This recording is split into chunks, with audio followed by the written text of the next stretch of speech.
I'm Paula Nutting, your musculoskeletal specialist. Ben is helping me today, and what we're going to do is have a look at some more alignment issues that you might suffer.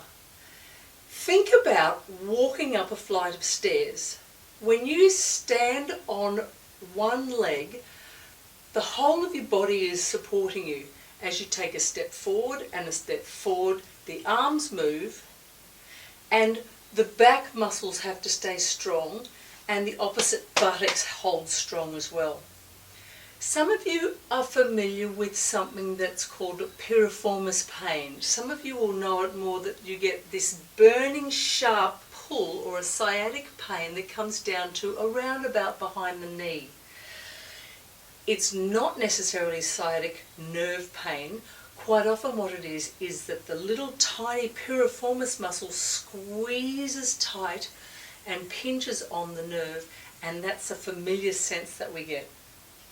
I'm going to test Ben and see if there's an imbalance between the strong lat muscle and maybe a not strong piriformis. To test Ben, I'm going to get him to turn his palm to face his hip. That's going to make that big back muscle in its shortest, strongest position. Don't let me pull it away from your hip, Ben. Hold it as strong as you can.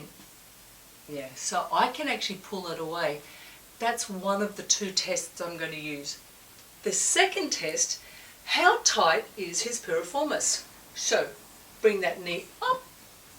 He should be able to take that leg, his ankle, all the way to here. So let's see how we go. Yeah, so he's falling short, probably 15 to 25 degrees. We're going to wake some muscles up, see if the nerve supply gets back to the buttocks, strong to the back, and then retest both tests. We've tested poor, not too poor, but poor results anyway. So now let's wake up those neurolymphatic points, the Chapman reflex points that I've been discussing. The ones for the back and across to the piriformis region are actually housed on the front of the ribs in a specific straight line, and they run down ribs 7, 8, 9, sometimes 10. So we're going to wake them up.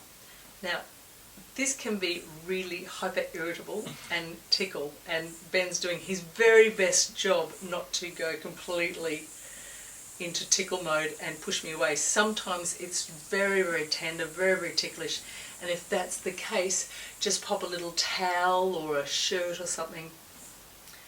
Just takes a bit of that zing out of it. We could do both sides because most people, if there's one out, both are out, but we're not doing it in this case. This area here wakes up the Latissimus Dorsi. Now we're getting a little bit more of a reaction from Ben. But our testing is always going to be how tight the piriformis muscle is. Alright? Let's retest Ben now, see what strength we've got. So, hand turns in again. Don't let me pull it out. Yeah, there is no way I'm ever moving that. That felt stronger to you too, yeah.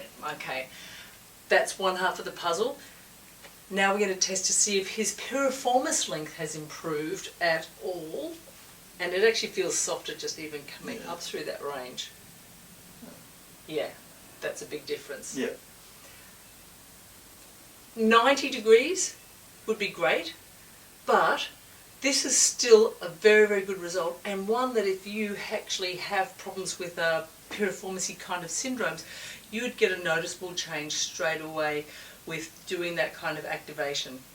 A tip, this side, these ribs. This side, these ribs. I really believe that it's important that we are in full control of how our body feels and how we're going to deal with any aches and pains that we have.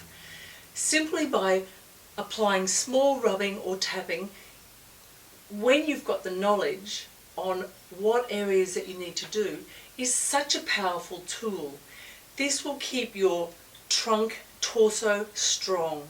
This will keep your hips, pelvis in alignment and neutral. It will take a vast amount of those aches and pains away in such simple, easy manoeuvres.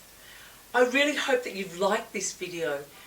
By all means, subscribe to my site, get all of the YouTube information that you possibly can, because these are all steps that are going to help you with a strong, healthy and powerful body.